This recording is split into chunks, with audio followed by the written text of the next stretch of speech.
As part of STEAM Week, we decided we were going to help you learn how to make a digital anatomy table in your classroom for really cheap compared to some of the $100,000 or more tables that you buy out in the market for dissecting virtually. So all you really need is a projector. It can be an old projector that you're ready to throw out. You can buy $60 or $70 short throw projectors online from Amazon, and a Wii remote, and some parts to make an infrared pen or pencil. So with the Wii remote, what most people don't realize is the Wii remote is actually a detector. It doesn't project anything out. So when you use an infrared pen, the Wii remote can actually track where all the motions are. And we found some software online that helps you make a whiteboard from the Wii remote really cheap. And we're going to use that to project our image of our anatomy software onto the table and actually dissect using this pen. So the first thing you want to do is set up your table. All you need is some kind of white surface. It can be a table, it can be the floor. You can project completely on the floor and let them, your students get down on the floor and do things. What's great is that it's no cost roll of paper or just a white table you might have around the house. And then you need something to hold your Wii remote. So your Wii remote is going to be stationary. It's not going to be moving around like you do with the regular Wii. You actually want to find a clamp. Maybe it's a clamp for a cell phone or just a regular C clamp or something that's going to project down or detect up from the table. We actually mount it on the ceiling up here to one of the light fixtures so that it can detect the entire table. And that's probably one of the trickiest things, is make sure that the Wii remote can see the entire space you want to use. We'll calibrate using the infrared light later. The projector, sometimes if it's not a really bright one, you can use a darker room. I have all the lights on here and see a good image. In my lab, I actually use a projector that's short throw that's really cheap. So I just kill the lights in the room, and the detail is really nice. And it's nice because we can buy 5 or 6 of these and set them up for students to work separately instead of just having one table. And still only spend a couple $100 on that.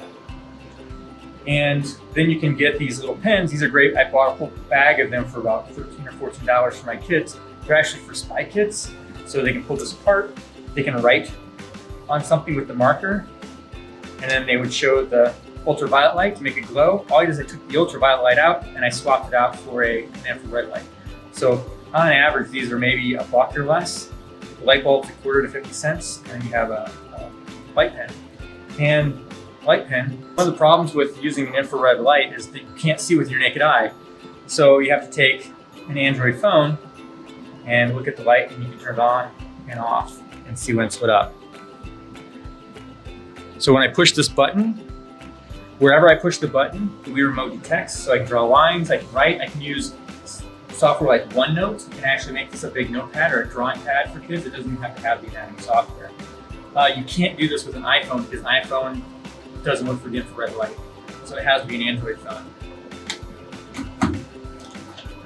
So now it's highlighted in green. I can launch Smoothboard. And here I can see, I don't want to show battery level. Look at it, I can look at it as a whiteboard view, presenter view, and then down here to calibrate, I'll click calibrate and set up my table so that it knows where the boundaries are. Over here on the other side, what's nice about the Smoothboard is it gives you a lot of extra functions. Like it turns it into a quick whiteboard, you can type on it, you can edit it, and you can save the screenshot of whatever you're building. So it's really handy for students to just play with. Or if I want to highlight something that's on the software that I'm using for the anatomy dissection, I can circle it and it stays there. And then once you have everything calibrated with your pen, then you just load the software you're interested in. We have different softwares that we like to use.